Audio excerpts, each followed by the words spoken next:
Hello, welcome to the video on amending a 1040 return in CCH Axcess Tax and CCH ProSystem FX Tax. Before amending a return, create a new version of it to maintain the original return. If you aren't sure how to create a second version, search our knowledge base for the articles listed on the screen. Next, go to the Other 1040X Amended Return Worksheet and select Section 1, Options. In line 1, Transfer Original Information, select the checkbox to begin amending the return. Next, in line 2, Force Preparation of lines 1 through 23, select the checkbox. Go to Section 2, General, and select the options that apply.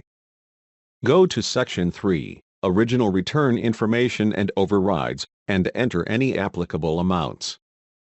Next, go to Section 4, Explanation of Changes to Income, Deductions and Credits, and enter the reason why the federal return is being amended.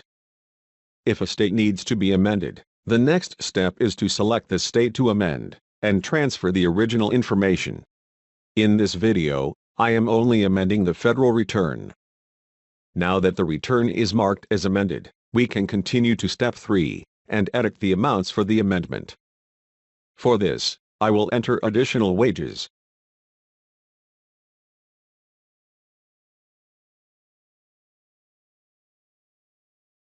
After at least one change has been made to the return, we can complete Step 4 and calculate the return. To see the amended return, go to Government Forms, and then Form 1040X. Here we can see the net changes and the new balances. Thank you for watching the video on amending a 1040 return in CCH Axcess Tax and CCH ProSystem FX Tax.